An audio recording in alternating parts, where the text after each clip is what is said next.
Hello everyone viewers, क्या हाल है आप सबके। उम्मीद करता हूँ कि आप ठीक ठाक होंगे। आपको अपने चैनल हैप्पी प्लांट्स पे खुशामदीद कहता हूँ। आज की जो वीडियो है इसमें हम कास्मोस की सीडलिंग करेंगे और ये देखें मेरे पास कास्मोस के जो है सीड्स हैं। तो कास्मोस जो है बहुत ही आसान फूल है घर में उगाने के हवाले से। इसके सीड्स भी बहुत आसान हैं घर में उगाने के लिए। तो अभी मैं इसकी जो पनीरी है वो पहले अलग तैयार करूँगा इन छोटे गमलों में। ये दोनों 6-6 गमले हैं और फिर जब ये पनीरी थोड़ा सा बड़ी होगी तो उसके बाद हम इस पनीरी को जो है वो बड़े गमलों में या फिर अपने जो गार्डन है उसमें ट्रांसफ़र करेंगे। तो ये मेरे पास मिक्स कलर के कास्मोस के फूल हैं। तो अभी इसको इस सीडलिंग जो है वो करते हैं और जो सीड्स है लगाते हैं। तो इन गमलों में मैंने सॉयल जो है वो पहले से भरी हुई है और ये जो सॉयल है बहुत ही मैंने नरम सी सॉयल बनाई है। इसका जो कम्बिनेशन है वो मैं आपको बता देता हूँ। सो व्यूअर्स, ये जो सॉइल है इसमें 50% मैंने मिक्स की है मिट्टी, 25% इसमें मैंने सैंड मिक्स की है और 25% मैंने इसमें ऑल पर्पस कंपोस्ट मिक्स किया है। सैंड जो रेत मैंने मिक्स की है वो इसमें कंस्ट्रक्शन वाली सैंड जो होती है वो वाली मैंने मिक्स की है। तो अभी करना है ये है कि इसके ऊपर हम ये डालेंगे सीड्स कास्मोस के। और व्यूज़, कास्मोस को ज़रूर घर में ग्रो करें, बहुत ही आसान फूलों में से एक फूल है उगाने के हवाले से। तो इस तरीके से इसके जो सीड्स हैं वो हम बिखेर देंगे गमलों में। कोशिश करना है कि बिल्कुल हर जगह इवनली बिखेर दें ताकि हमारे जो पनीरी है वो अच्छे तरीके से सारी जगहों पे उगे। तो ये मैंने जो है वो सीड कास्मोस के बिखेर दिए।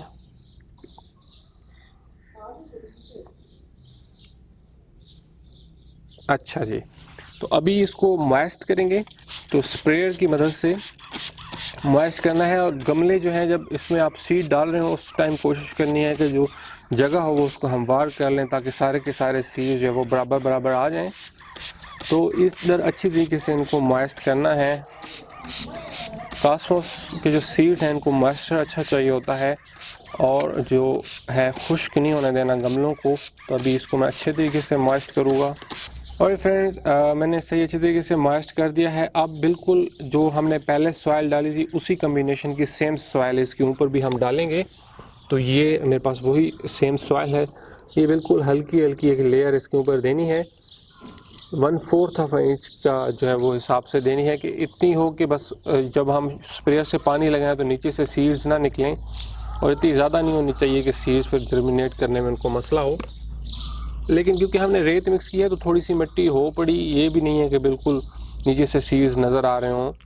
तो रेत जो है उसकी अच्छी बात है कि उसमें से मिट्टी को जो है वो उसकी तह नहीं जमने देती और बहुत आसानी के से जो है सीड उसमें से फिर स्प्राउट हो आते हैं। तभी इसको थोड़ा सा हमवार करेंगे, जगह को ज़्यादा प्रेशर नहीं अप्लाई करेंगे। सिमिलरली इस गमले के साथ भी यही करेंगे और अब दोबारा इसको जो है वो मॉइस्ट करेंगे।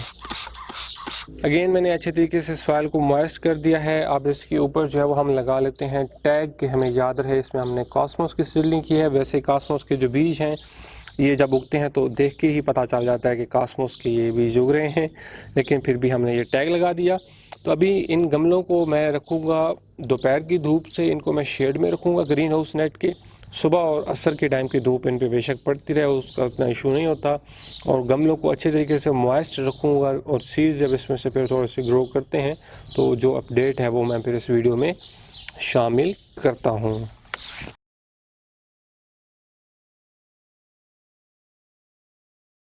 5वां दिन है कास्मोस की सीडलिंग किए हुए। अभी इसमें काफ़ी अच्छा रिज़ल्ट मिला है और बहुत अच्छी स्प्राउटिंग हुई है। तकरीबन तीसरे दिन ही ये स्प्राउट होना शुरू हो जाते हैं और दोनों ही जो हमारे गमले हैं उनमें काफ़ी अच्छे सीड्स ग्रो हुए हैं। तो ये व्यूअर्स देख लें कास्मोस की कंडीशन।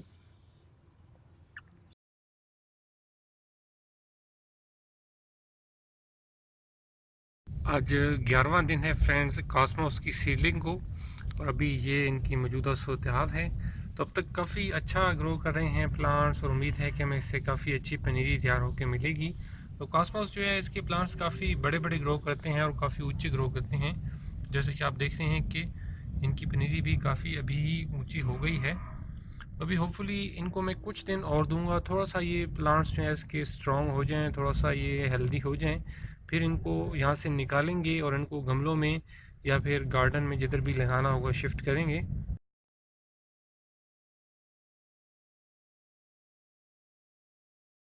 आज 17वां दिन है हमें कॉस्मोस की सीडलिंग की हुए, और अभी इसकी आप कंडीशन देख सकते हैं, इसकी मौजूदा सूरत हाल।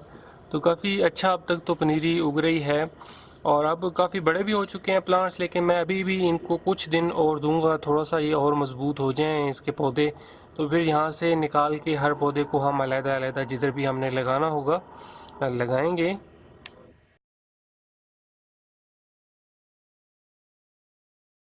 और फ्रेंड्स, आज 22वां दिन है हमें कॉस्मोस की सीडलिंग की हुए, और अभी आप देख सकते हैं कि प्लांट्स जो है वो कॉस्मोस के काफ़ी बड़े हो चुके हैं और इस काबिल हो चुके हैं कि इनको यहाँ से निकाल के किसी और जगह पे जहाँ पे हम अपने इनको लगाना चाहते हैं लगाया जाए। तो अभी इनको निकालने का जो तरीका है वो मैं आपको बता देता हूँ, क्योंकि हम चाहते हैं कि जब हम प्लांट्स निकालें तो उनकी सारी की सारी रूट्स उनके साथ निकलें और उनके साथ मिट्टी भी अच्छे तरीके से चिपकी हो, ताकि हम किसी और जगह पे लगाएं तो हमारे प्लांट्स जो है वो अच्छे तरीके से ग्रो कर आएँ। सो अभी क्योंकि देखेंगे आप, मेरे गमले जो है वो काफ़ी खुश्क हुए पड़े हैं, तो इस तरीके से अगर मैं प्लांट्स को बाहर निकालूंगा तो इनके साथ जड़ों के साथ जो मिट्टी है वो चिपक के नहीं रहेगी और अच्छे तरीके से नहीं निकल सकेंगे। तो इसका सिंपल तरीका ये है कि मेरे पास ये देखेंगे एक बाल्टी है जिसमें मैंने पानी डाला हुआ है, और अब सिंपली करेंगे ये कि ये जो हमारा गमला है इसको उठाएंगे और इस बाल्टी के अंदर आप देखें फ्रेंड, इस तरीके से मैं इसको, ये देखें मैंने इसको अंदर रख दिया है। तो अभी इसको मैं कुछ टाइम दूंगा ताकि अच्छे तरीके से हमारा जो गमला है वो सारे का सारा मॉइस्ट हो जाए। फिर जो हमारी मिट्टी है वो सारी की सारी जब गीली हो जाएगी उसके बाद हम सीडलिंग्स को निकालेंगे, तो वो हमारी सीडलिंग्स ये है कि रूट्स के साथ अच्छे तरीके से निकाली जा सकेंगी। तो इसको भी मैं 3-4 मिनट देता हूँ कि हमारा जो गमला है वो अच्छे तरीके से पानी को ऑब्जॉर्ब कर ले, और फिर इसमें से हम सीडलिंग निकालते हैं। और व्यूअर्स, इसको मैंने कुछ टाइम दिया है गीला होने के लिए, अभी इसको निकालते हैं और इसमें से सीडलिंग निकालते हैं। तो सिंपली हम अपने गमले को बाहर निकालेंगे। तो ये देखें,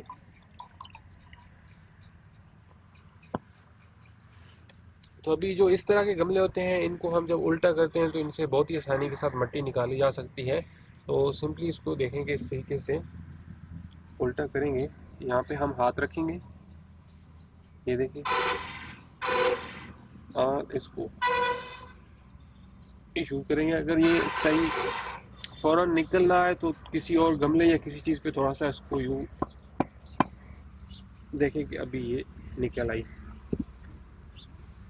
अभी फ्रेंड्स, हमने गमले में से निकाल ली।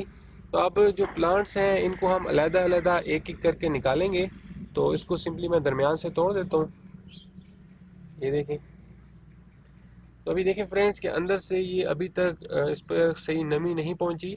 तो पानी में जब आपने रखना है तो कोशिश करना है कि थोड़ा ज़्यादा देर रखें, 10-15 मिनट रखें, ताकि सारा अच्छे तरीके से नमी जो है पहुँच जाए।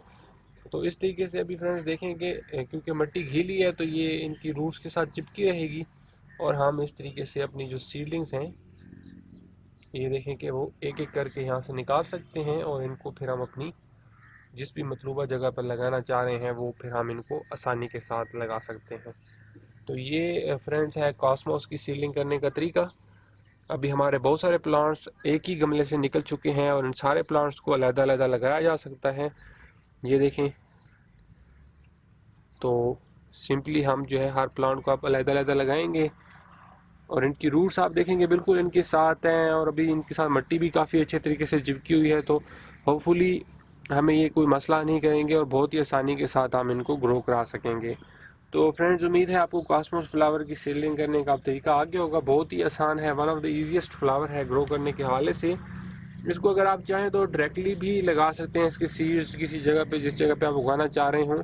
तो यह आपकी अपनी पसंद है कि अगर आप पनीरी तैयार करके उसको उगाना चाहते हैं या इसके सीड्स डायरेक्टली लगाना चाहते हैं। तो अपना बहुत सा ख्याल रखिएगा। फिर होपफुली किसी और वीडियो में किसी और टॉपिक के साथ बात होती है, तब तक के लिए बाय बाय।